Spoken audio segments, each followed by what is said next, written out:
Good morning, good morning. You are listening to The MixTape, your essential addition to the never-ending road trip that is parenthood. Presented by The Parent Trip, produced and created by us, your hosts. I'm Sarah Fuller, your mermaid-haired lactation friend.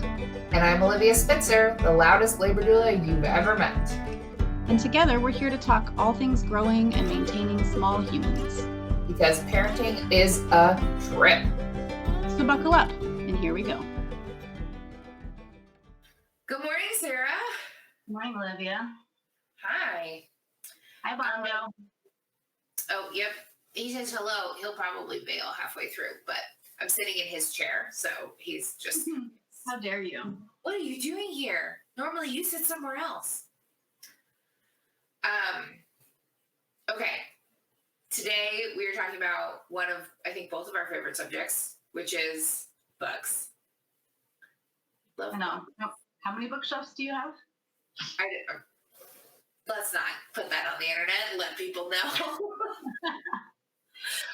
When Joni from Coyote Midwifery came by my house one time to like pick something up or drop something off, she stepped into my front door pre-COVID times and looked at my living room and was like, wow. Yeah. Anyway, books. So do you want to go first or do I want to go first? What do we want to do? I kind of figured maybe we'd go back and forth. Okay. My books are like post-birth, so if we want to go in order of operations. Ooh, okay. Says the mom who's helping their middle schooler with order of operations math work yesterday. That's where my brain went. Well, it's a great term. It's a great vocab word. Okay, so just to explain everybody, Sarah and I have both picked only 2 books, which was hard, but we both picked 2 books that we would recommend to parents. So it's about like parenting or something having to do with either growing a baby, birthing a baby, or living with a baby in your home. So yeah, I guess I'll go first. So I will tell you this first book that I've now tucked away back here. I own a physical copy of Angela Garb's. Like, if you're watching this and you're like, girl, you can't just like print a picture of the cover of my book and show it on your vlog series. I own a copy. I have lent it to a pregnant person. So that's why, but I'm a very visual learner. So I printed a picture of the cover and I taped it to my planner. So if you're looking for this book, when you're in a bookstore, it won't have the teal outline. That's Olivia's special with my planner behind it. It is this page. So that's awesome. The name of this book is Like a Mother, A Feminist Journey Through the Science and Culture of Pregnancy. So this is what I have to say about this book. So it's written by Angela Garbs. She's a reporter. So she's used to writing like journalism and those types of pieces. And she got pregnant and was like, oh my gosh, there's so much here that I don't know. There's so much to learn. And just like took her reporter skills to the task. And so the book is divided into 3 sections. There's pregnancy, labor, and then postpartum. In the postpartum section, she talks about her first time having sex postpartum, like really openly, which I super appreciated.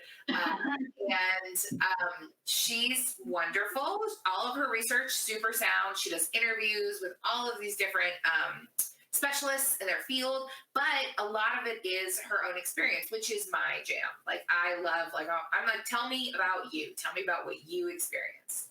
So I love this book. It's a super fast read for people who are feeling like, oh my gosh, I'm pregnant and everyone's giving me these books to read and I read 1 page and then I fall asleep because I can't get through it. You will love Like a Mother. So I love her voice. I love her writing. She does great work. I learned stuff in this book, which I feel like I'm fairly knowledgeable in the field. So it was nice to pick that up, but also it was just like such a joy to read. So that's Like a Mother. And this is what it looks like when it's not taped to my planner. Did she start with a blog? Do you know? Do you know Bondo? I don't know. I'm trying to remember. I think she's in Seattle. Okay. am I combining her and Dan Savage if I say I think she works for The Stranger? But yeah, that's what I know about her. I do follow her on Instagram. She's got adorable kids. Okay. I know that there was like maybe it wasn't a journalist, maybe it was a scientist parent that I followed online for a while that I think ended up writing a book, but I think it's somebody different maybe. I'll have to figure that out. I have not read that one, but it sounds really delightful. It's fun. When I get it back from the pregnant person I've lent it to, you can borrow it. Or maybe I'll just add it to my library. So do you have anything else you want to add, or should I move on to mine? I'm good. Okay, so I think this is hilarious because everything you said, so this is called Our Babies Ourselves. Oh, that's very bright. By Meredith Small. And she's an anthropologist. And it's like the same but opposite of what you were just talking about, because it's like it's coming at it from a non-experiential point of view, but it is coming at it from like a broader picture. What information do we have? Like, how do we approach parenting with knowledge, right? Like with a wider worldview. So I love this book so much. The tagline here is How Biology and Culture Shape the Way We Parent. This is not a quick read, another opposite. It is dense, but I love it. Is it the kind of dense where you're like sitting there reading it, every single page you want to like underline something or like take a picture of the quote and yeah. Yeah, this is, I love buying used books, and this one came with some like underline and stuff, which I adore. Do you agree with the person who was underlining? That's always when I buy a used book. I'm like, are you and I on the same page, previous book owner? Right. Yeah, so, you know, it talks about evolution, it talks about other cultures. There's this like new term that I want to buy every book that talks about this term, ethnopediatrics. But it's got all these different categories. And I mean, it's one of those books where I feel like you don't have to sit and read the whole thing. You know, you could just pick stuff. Like there's a whole chapter 4 is a reasonable sleep.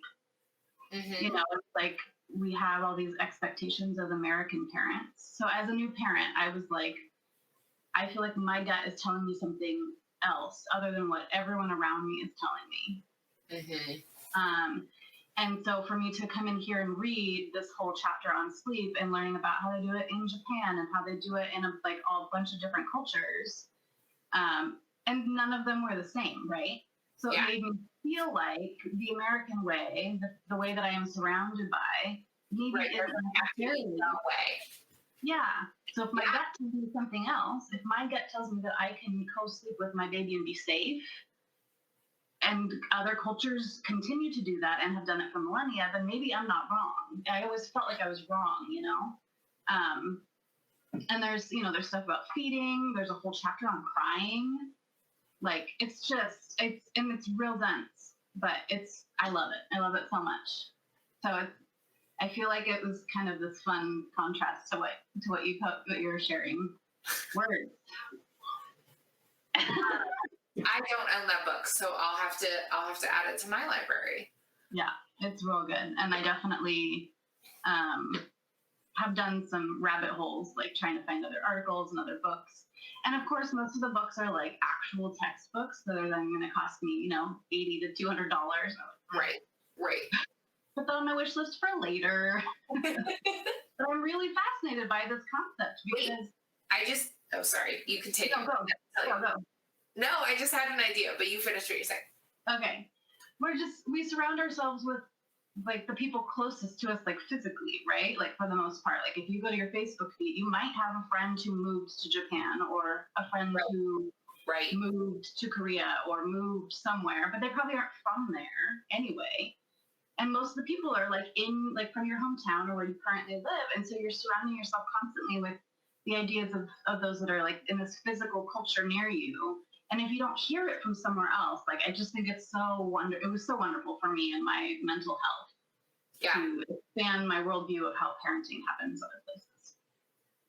Yeah, that's great. Yeah. This is the idea I had is that,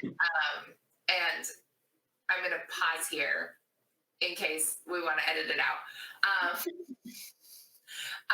But the idea was we should make like a mixtape Amazon wish list and put it out there. Like if you want that $200 textbook, let's just like see if there's a mixtape sugar parent for us. Well, I was thinking earlier, I was like, dude, I wonder if Powell's has an affiliate program. Because then, you know, like maybe I like the idea of people sending me books for sure. But like, how cool would it be if we had like a list on Powell's that could support our local small bookstore? Yeah. Kick back a little bit to the parent trip, you know? Yeah. Or not. I don't care. I guess we can just have a list even if it doesn't come back. If anybody's watching this channel not from Portland, if you come to Portland, you have to go to Powell's. It's a requirement. It's the city of books. Yeah. It is the most amazing store. You'll just get lost for hours and hours.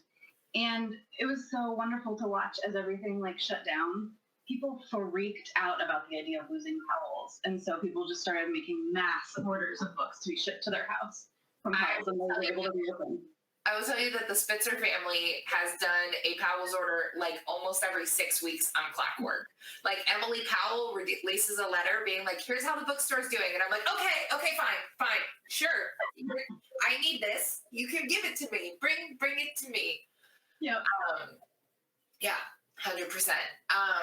What was I going to say about Powell's?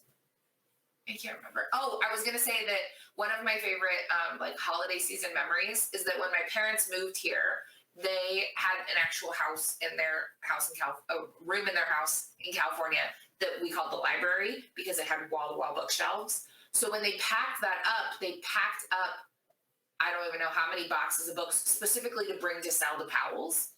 So the first truckload that they did in the move, they put all those books in the back. We unloaded the truck at my parents' new house, and then my dad took the truck before he returned it to U-Haul to Powell's and unloaded.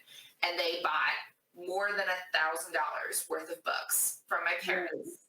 So then that Christmas, my sister and her boyfriend flew into Portland, and we're all celebrating together. And the night before Christmas Eve, so the 23rd, my parents come out of dinner, and they hand every single person in the family a $100 Powell's gift card. And they're like, tomorrow we're going to go to Powell's and just hang out. And that was our like family event, was everybody got to go spend $100 at Powell's. It was amazing. I love that. I really, really love that. It was great. I literally just had this realization while we were talking that I have not gone and perused Powell's, like little free time for me, since becoming a lactation consultant, like since really immersing myself in the birth world. Oh, I have not, like, I don't even know what their birth world section looks like. I don't know. Like, I'm gonna have to go do that. That's like, I like to try to take time on. So my husband works Monday through Thursday, full time, and then we have a 3-day weekend and other various jobs. But I often like to take a little time on Fridays for me, and I think maybe that should be mine, because I think they're open now, like limited. So I know that they've opened the main lobby area and the, what's it called, the blue room. Those of you who haven't been to Powell's, the rooms are color coordinated, and there's a map because it is a city of books. You need a map. You seriously need a map. That first time you go, you do. I think they just opened the green room and the blue room. I don't think they've opened anything else, but I could be wrong. I know this Hills, Cedar Mill. Cedar Mill, Powell's is open. Okay. Yeah. I'll have to keep an eye out, because now that I'm realizing that I haven't done that, I'm gonna have to go peruse and just see like what goodies I find. Yeah. Okay, let me tell you about my next book that maybe you can get if you want it. Okay, so this book I read for the first time when I was 16 years old. It should have been like a little blip on the radar of like, oh, maybe she's going to be a birth worker someday. So this book is Operating Instructions, a journal of my son's first year by Anne Lamott. Words about this book. So Anne Lamott is pretty much the closest thing that I have to like a sublime religious writer in my life. She is phenomenal. She like her writing, every single piece of it, it's one of those things that like you're lying there in bed and you're reading it and you're like, hey, David, both of our husbands' names are David. Hey, Really? David, I want to redo this thing. Hey, David, I want to redo this thing. Like she's, Okay, so that's how I feel about Anne Lamott. So operating instructions. She is not a birth worker. She has no background in birth. There's nothing in here that's like scientifically minded. So if you're looking for, I want answers on sleep or breastfeeding, or tell me about what my placenta is doing, this is not the book for you. Do not read this book. If you are looking for, oh my God, I feel insane, I feel like I'm the only one experiencing this. If you're looking for, why is this so hard? If you're looking for, how am I so in love with this baby and also feel so trapped by this baby, this is the book you're looking for. She wrote this book. She got pregnant accidentally when she was 2 or 3 years clean. She's 35. And she made the choice to keep the baby, and the baby's dad was like, no thanks, don't want to be a part of it. And so this journal starts with, I'm just so sorry, I'm just going to read you the very beginning of it. No, please do. So it starts, literally the beginning of it says, I woke up with a start at 4 a.m. one morning and realized I was very, very pregnant. Since I had conceived 6 months earlier, one might have thought that the news would have sunk in before then, and in many ways it had, but it was on this early morning in May that I first realized how severely pregnant I was. What tipped me off was that, laying on my side and needing to turn over, I found myself unable to move. My first thought was that I had had a stroke. So she's funny, she's honest. This book is based off of her personal journal that she kept during the first year of her son's life, and then I don't know how her publisher knew about it or whatever, but like her editor read some of it and was like, oh, this is a book. So she talks about other things. She talks about her friends who are helping her raise the baby. She talks about politics in the late 80s, early 90s. Anyway, she's amazing.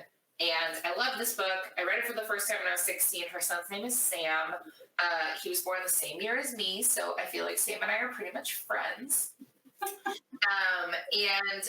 If you have stumbled across this channel and you are the grandparent age, and you're like, I just want to brush up before this baby comes, she has another book called Some Assembly Required, which is mostly about parenting a parent, and which is also wonderful, but was not as much my jam because I don't have any adult kids, so I don't know about that. But anyway, operating instructions, Anne Lamott. I literally gift this book to every single one of my friends who tells me that they're pregnant. David has a standing order that if we see it for under $4 anywhere, Goodwill, Powell's, anywhere, we buy it. Because I think I have 3 copies in this house right now. I'll keep an eye out for you when I start regularly thrift shopping again. Thank you. Yeah. That's super fascinating that he was born the same year as you. All I could think about was like, what if you read that book with your mom in mind? Since it's happening at the same time. Mm-hmm.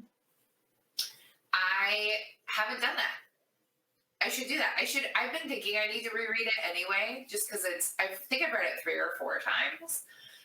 But she's just, anytime I read Anne Lamott's writing, it's a good time for me. Yeah. Like she's the best. So. Yeah, she's great. So I had a really hard time, I was just thinking of so many different books I could have picked, and, we'll just do this again and again and again until we run out of books, which maybe never, because Powell's lives in our city. But I had to pick The Womanly Art of Breastfeeding. Okay. Second book. Again, dense, thick, full of information. This is more like actual operating manual, right? Like instructions. This is the kind of book that you might want to read a little bit before you have the baby, just so you know what's coming. Although I really highly suggest that you find a class to take instead, because then you form a relationship, and they can kind of highlight. You can get it verbally, which I think is it's nice to have multiple ways to get the information in your brain. But it has this lovely.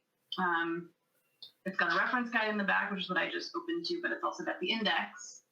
So you can literally be like milk production or frenulum or Thomas Hale, which is a name that everyone should know about. That's a book that I would never include in this because Thomas Hale has this medication book that I, as a lactation consultant, have, and I would never tell a parent to go buy it. Yeah. But apparently he's in here. He is the premier researcher on breast milk and medications. So anytime someone asks me about a medication, I go to his book. If it's not in the book, you can call. Infant Risk is the organization that parents can access, just while we're talking about it. So if you are worried about a medication, you can call. So there's ethical issues, right, with studying medication and breast milk in babies. So they're using what we know about science and molecule size and half-life and all of these different things to make our best judgment on how medication is going to react with. Interesting. So he's the guy. Yeah, there's wrap slings in here. There's weaning parties in here. So and I just love there's an index, right? But it's also organized kind of in order of how things happen as far as getting ready, and then the first little bit after the 4th trimester, all the way up through weaning and fighting and all the fun things that can happen. It's just a really great resource to have on hand, even if it's not an enjoyable sit down and read chapter by chapter. Yeah. That's awesome. I don't even know what the verb is here for noun is for me here, but I love a good index. Right? Like, I'm a bibliophile, I'm a lit nerd, I'm all these things, but I love a good index. It just, especially when you're postpartum, to not have to flip through it, but just to be like, I want to know what's happening in my supply. I'm looking at supply. 100%. I'll say this book is, it's a La Leche League book. Mm-hmm. So I'll do a little plug for La Leche League while we're here. I am technically a leader. Although we haven't done anything this year, really, since everything shut down. La Leche League is a nonprofit. They're an international organization.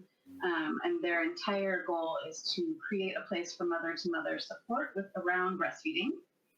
And our groups are always free, but you can have memberships to support the organization. There's always a leader who's been accredited there to help answer questions. But the goal really is to try to bring parents together who are like-minded to give each other advice. Because a lot of times, when I'm a leader, my youngest is almost 4. He's been weaned for a while now. It's been a while since I've been in it, Yeah. It's just completely different when you get to talk to another parent who maybe their baby's only 2 months older.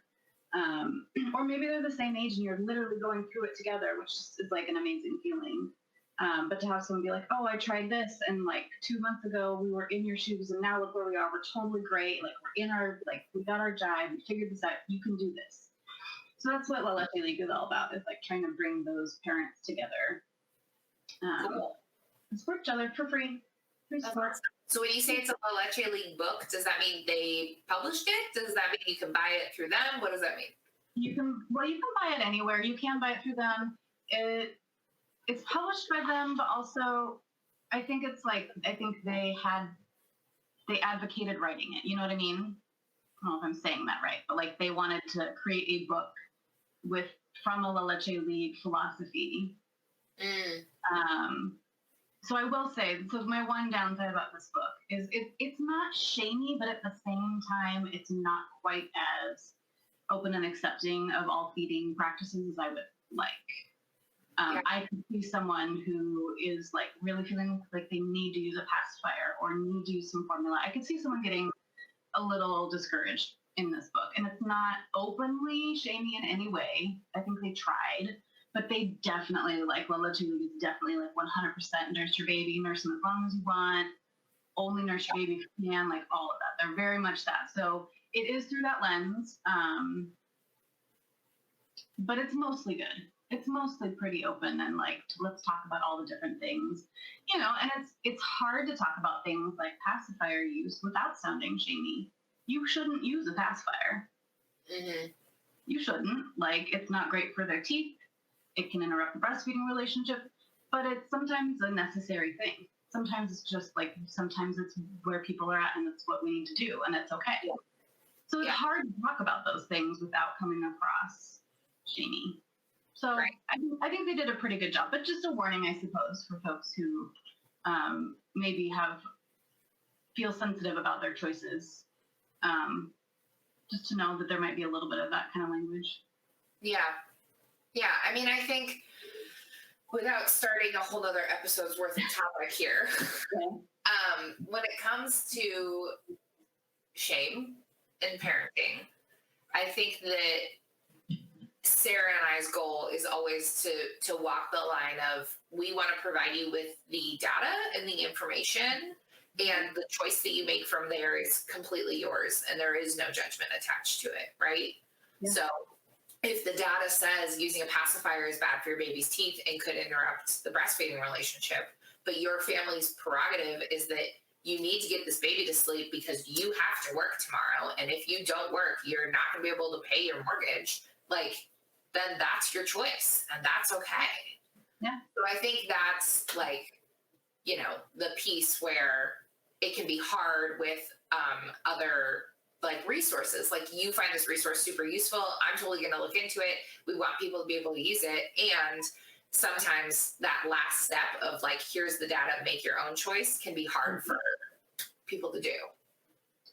One of the things that I learned as being a leader at La Leche League from the one who trained me, who I adore, is we always talk about treating parenting advice, any parenting book, not just La Leche League ones, to like a buffet. You show up, you take what you like, you leave the rest. It's not the stuff you leave behind doesn't necessarily mean it's terrible, awful, bad. You just don't want it. It doesn't work for you. And that was just like a huge, wonderful thing that I learned from her. Not that I didn't already know it, but just putting language to it. Yeah. To say, you pick up any book on any topic, it doesn't have to be parenting. You know, not everything's going to work for you. We are not cookie cutter creatures. Lordy, no. Okay, well, that's it. Those are our books for now. We'll probably do this again. This is super fun. I imagine. I'm like looking at my bookshelf, just being like, well, but but I want to talk about this one. I love you too. It's okay. Yeah. Do you want to do an honorable mention? Just like throw in a title and we won't talk about it, or no? We'll just say Ina May Garten's Guide to Childbirth. Oh, words. Yes. That's my honorable mention. Ina May Garten's Guide to Childbirth. Yeah. Amazing. Yeah. Okay, mine is Emily Emily Oster's Expecting Better. So, like the anthropologist, like the journalist who got pregnant and were like, what? We need more about this. Emily Oster, economist, was like, definitely that. Just like, give me the data and I'll make my own choices. And she felt like the data wasn't available. So she takes the data, makes it in layman's terms. I love it. Honorable mention. Okay, you said more about your honorable mention than I got to. Oh, I'm sorry. I wasn't supposed to do that. Say something about Guide to Child, then we'll go. I definitely want to. So, Ina May Garten is like this famous midwife. But the thing I love about her birth, and you know, I'll caveat it, I had 3 home births. Like, I'm crunchy as it comes. But the thing I love about this book is that I feel like it actually does the job of talking about all the options without any emotion. Not no emotion, but like literally there's no shame. There's no, like, these are the options, here's the benefits, here's the risks, make your decision. Yeah. I loved that book. Like, it just was it was great to know, because, you know, like, I aimed for a home birth, but I knew there was a possibility I'd end up in the hospital. I knew that I may end up wanting an epidural. I may end up needing a C-section, all the things. And so I wanted to have all that information without, like, I didn't want to read a book, you know, with the home birth focus that was going to shame those things or fearmonger. I just wanted the information, and it did that for me. Yeah. Okay. 2 books each turned into 3 books each. Oops. Thanks for tuning in. And we'll catch you all later. Bye, y'all. Bye. Thanks for watching. If you love what we're up to, we hope so, and you want to hang out with us more, we like you too. Wherever you're watching or listening, you should be sure to subscribe so you'll get notified when we post something new. Be the person in the know. You can also follow us on Facebook and Instagram at The Parent Trip PDF. Virtual connection is just so in these days. And if you really like us, I mean, why wouldn't you? Olivia. Okay.